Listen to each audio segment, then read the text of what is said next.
अस्सलाम वालेकुम दोस्तों, मैं हूं आफ्ताब और आप देख रहे हैं द आफ्ताब टच।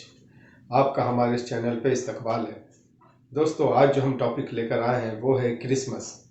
ये क्रिसमस क्या है, ये क्रिसमस क्यों मनाया जाता है। ये जैसा कि आप जानते हैं कि क्रिसमस जीसस के बर्थडे को सेलिब्रेट किया जाता है। तो ये क्रिसमस में आप देखेंगे कि सांता क्लॉज भी आते हैं, क्रिसमस ट्री भी आता है। तो अगर जीसस के बर्थडे पर मनाया जाता है, जीसस के पैदाइश को सेलिब्रेट किया जाता है, तो फिर ये सांता क्लॉज कौन है। अगर ये सांता क्लॉज का कोई कनेक्शन है तो फिर ये क्रिसमस ट्री क्या है, ये 25 दिसंबर को ही क्यों मनाया जाता है। इस तरह के कई सवाल हैं जिसे आज हम अपने इस चैप्टर में क्लियर करेंगे। तो आइए आज हम इसे समझने की कोशिश करते हैं। दोस्तों, इससे पहले आपसे गुजारिश है कि अगर आप हमारे चैनल पर नए हैं तो प्लीज़ हमारे चैनल को सब्सक्राइब करें और हमारा अगर ये चैप्टर पसंद आता है तो इसे लाइक करें, शेयर करें। तो आइए चलते हैं टॉपिक पर।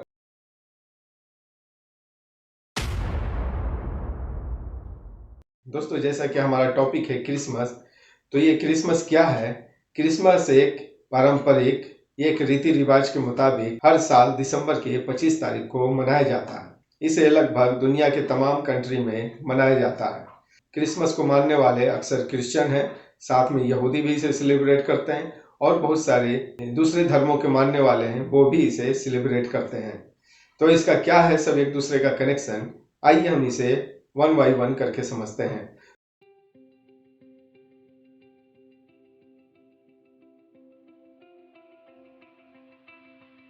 अगर ये क्रिसमस जेसस के नाम से मनाया जाता है तो ये जेसस हैं कौन। जेसस को दोस्तों जेसस क्रिस्ट भी कहा जाता है, जेसस बारी भी कहा जाता है, जेसस मैर भी कहा जाता है, ईसा मसीह भी कहते हैं और यीशु भी कहते हैं। कई नामों से उन्हें जाना जाता है। जेसस वो हैं जिसे ईसाई धर्म के लोग गॉड, सन ऑफ गॉड कहते हैं। यहाँ देखें दलील में, जेसस के मानने वाले जो लोग हैं वो उन्हें सन ऑफ गॉड कहते हैं, जबकि वो सन ऑफ गॉड नहीं, वो एज ए प्रोफेट हैं, एक मैसेंजर हैं। ये उनकी किताब इंजील में साफ साफ लिखा हुआ है, लेकिन फिर भी लोग उन्हें सन ऑफ गॉड कहते हैं, जबकि इसका हकीकत से कोई ताल्लुक नहीं है। क्या जीसस की पैदाइश 25 दिसंबर को हुई थी, जो 25 दिसंबर को ये सेलिब्रेट किया जाता है। जब इसके किताब के पन्ने को आप पलटेंगे तो इसमें आपको कहीं पर भी ये जिक्र नहीं मिलेगा, कहीं पर भी ये स्क्रिप्ट नहीं मिलेगी कि 25 दिसंबर को जीसस का बर्थ है। लेकिन जब ये बर्थ सेलिब्रेट किया जाता है तो 25 दिसंबर को ही सेलिब्रेट किया जाता है, जबकि 25 दिसंबर को उनकी पैदाइश नहीं है। तो ये फिर कहाँ से आया, आइए अब देखिए। यहाँ पर साफ लिखा हुआ है कि 25 दिसंबर को जीसस की पैदाइश नहीं हुई। इसका कोई डेट क्लियर नहीं है, फिर भी इसे लोग मनाते हैं। तो जैसा कि अभी मैंने आपको बताया, तो जीसस को जीसस क्रिस्ट के नाम से भी जाने जाते हैं। इसी क्रिस्ट लफ्ज से ही जो है क्रिसमस बना है और इसी क्रिस्ट लफ्ज से क्रिश्चियन बना है। Christ to Christmas, Christ to Christian. तो क्रिसमस भी इसी से बना है। उनकी याद में जो मनाया जाने वाला फेस्ट है उसे क्रिसमस कहा जाता है।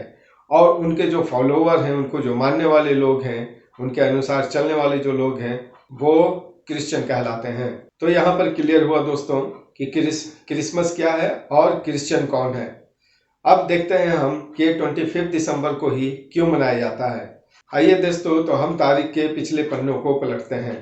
तारीख के पिछले पन्नों में जब हम जेसस को देखते हैं तो जेसस के जाने के बाद रोमन हुकूमत वहां पर काम कर रही थी।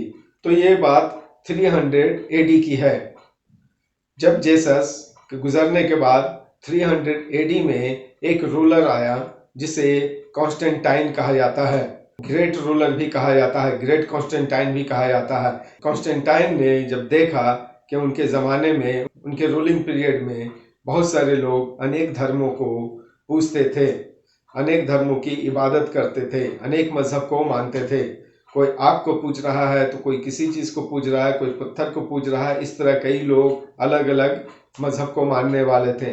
उनमें कुछ लोग ईसाई को भी मानते थे, ईसा मसीह को यानी जेसस को भी मानते थे। कॉन्स्टेंटाइन ने उसको थोड़ा सा स्टडी किया और समझा। लोगों ने भी कॉन्स्टेंटाइन को समझाने की कोशिश की।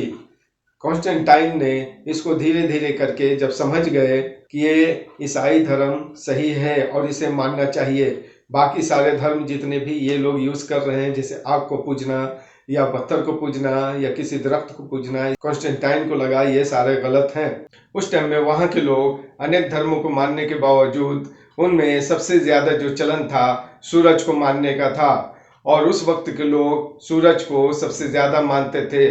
और 25 दिसंबर को उसका एक फेस्टिवल होता था जिसमें सभी लोग भाग लेते थे।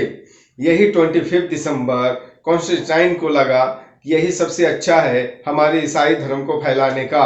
उसने ईसाई धर्म को अपनाया और 25 दिसंबर को ही ऐलान किया कि हम क्रिसमस मनाएंगे। यहीं से दोस्तों शुरू होता है क्रिसमस डे। जब आप इसको पढ़ेंगे कॉन्स्टेंटाइन के रूलिंग पीरियड, तो आपको ये समझ में आएगा कि ये बहुत सख्त था और ये ईसाई धर्म को अपना लिया। ईसाई धर्म कॉन्स्टेंटाइन से ही शुरू हुआ। कॉन्स्टेंटाइन से पहले छुप छुप करके ईसाई लोग मानते थे ईसा मसीह को। जो ईसाई का जो पूरी तरह से चलन हुआ, ईसाई का जो कहते हैं कि पैदा जो हुआ, तो यहीं से पैदा हुआ।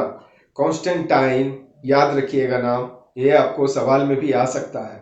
कॉन्स्टेंटाइन ने ईसाई धर्म को अपनाया और वहीं से ईसाई धर्म शुरू हुआ। ये जो मनाया जाता है, एक ऑफिशियली डेट इसे घोषित किया गया। मैंने आपको पहले बताया जेसस क्रिस्ट। अब चलते हैं, इसमें आता है एक नाम सांता क्लॉज का। सांता क्लॉज दोस्त, जिसके बिना आज के डेट में क्रिसमस मुमकिन नहीं है। सांता क्लॉज होना ही चाहिए। अगर सांता क्लॉज नहीं है तो बच्चे उदास हो जाते हैं। उनको एक लगता है कि हमारा आज सेलिब्रेट नहीं हुआ।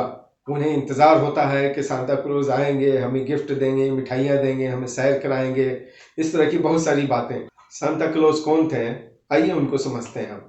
सांता क्लॉज, जिन्हें सेंट निकोलस कहा जाता है, उनका नाम निकोलस बारी भी है, निकोलस मायरा भी कहते हैं, जिनका जन्म 15 मार्च 270 एडी में हुआ और 6 दिसंबर 343 एडी में उनकी मृत्यु। इस बीच के पीरियड में उन्होंने काफ़ी लोगों की मदद की, जिससे लोग उन्हें महात्मा समझने लगे। महात्मा समझकर उन्हें लोग संत का नाम देने लगे और वही संत धीरे धीरे बढ़ते बढ़ते सांता क्लॉज हो गया, जिन्हें आज बच्चे काफ़ी तलाश करते हैं। अगर क्रिसमस है तो सांता क्लॉज होंगे, अगर क्रिसमस नहीं तो सांता क्लॉज नहीं, या अगर सांता, ऐसा भी कह सकते हैं कि अगर सांता क्लॉज नहीं तो क्रिसमस नहीं। अब यहाँ पर एक और दिलचस्प बात है कि क्रिसमस ट्री, आप जानते हैं कि क्रिसमस ट्री ये क्या, हर घरों में जहाँ कहीं भी क्रिसमस सेलिब्रेट हो रहा है वहाँ क्रिसमस ट्री का होना अनिवार्य है। ये इतना चमचमाता हुआ क्रिसमस ट्री आप देखते हैं हर घरों में इसका यूज होता है। जो कोई भी इसे सेलिब्रेट करते हैं इसके बिना अधूरा है। जैसे मैंने आपको बताया कि सांता क्लॉज के बिना अधूरा है, तो क्रिसमस ट्री के बिना भी अधूरा है। तो ये क्रिसमस ट्री है क्या? क्या ये क्रिसमस ट्री जेसस लेकर आए थे या उनका उसके बारे में बताए हैं, या ये सांता क्लॉज बताए हैं कि ये ट्री होना चाहिए? ऐसा कुछ नहीं है दोस्तों। क्रिसमस ट्री की हकीकत यह है कि वो कई देशों में पाया जाता है इस तरह का। ये आप देख सकते हैं, ये इस आकार का एक दरख्त है, एक ट्री है जिसे लोग पसंद करते हैं। लेकिन इसके में एक खासियत ये है, इस दरख्त की एक अच्छाई ये है कि ये ज्यादातर ग्रीन रहता है। ये ग्रीन होने की वजह कर लोग इसे एक सिंबल की तरह यूज करते हैं। ये ट्री, इसे फीर के नाम से भी जाना जाता है। हर कंट्री के लोग इस फीर को अलग अलग अपने अपने हिसाब से नाम दिए हैं।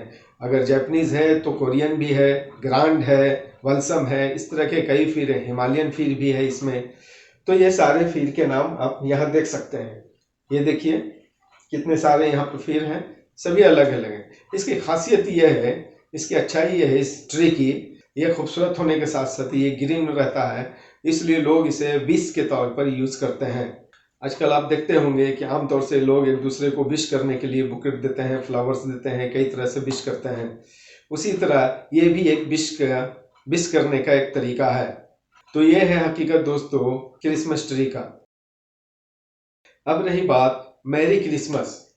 जब पहले लोग क्रिसमस को सेलिब्रेट करते थे तो कोई किसी को मैरी क्रिसमस नहीं कहता था, लेकिन आज के डेट में मैरी क्रिसमस सब लोग कहता है। तो ये मैरी क्रिसमस की शुरुआत कहाँ से हुई? तो मैरी क्रिसमस की शुरुआत 1565 एडी में सबसे पहले म्युनिसिपल के द्वारा एक दूसरे को लेटर में लिखकर, एक ग्रीटिंग्स में देकर इसको मनाने के लिए उसमें फर्स्ट टाइम में मैरी क्रिसमस लिखा गया। इससे पहले 1565 से पहले इसे कभी भी यूज नहीं किया गया।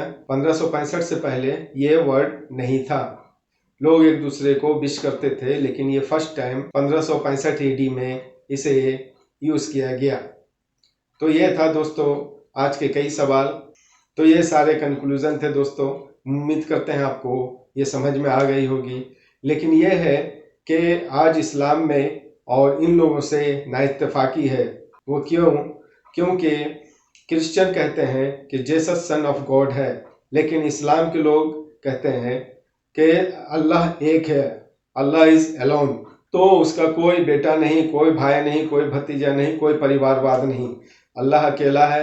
लेकिन क्रिश्चियन और यहूदी जो लोग भी इसको मानते हैं वो कहते हैं कि ये सन ऑफ गॉड है। इसकी दलील है यहाँ पर दोस्तों। इसलिए ये इसकी कोई हकीकत नहीं, जबकि ये दूसरी दलील में आप देखें, इंजील में ये लिखा हुआ है कि जीसस खुद जो है अल्लाह को मानते हैं, गॉड को मानते हैं। उनका एक गॉड है, वो पर्सनली गॉड नहीं है, बल्कि उनका भी एक गॉड है और वो सबको उन्हीं के पास लौट के जाना है। तो आज हम अपना टॉपिक यहीं पर क्लोज करते हैं। उम्मीद करते हैं आपको समझ में आए होगी। अगर कहीं पर कोई कंक्लूजन है, कोई सवाल है आपके जहन में, तो प्लीज हमें कमेंट के जरिए कांटेक्ट कीजिए। तब तक के लिए जज़ाकल्लाह खैर। फिर मिलते हैं अगले टॉपिक पर।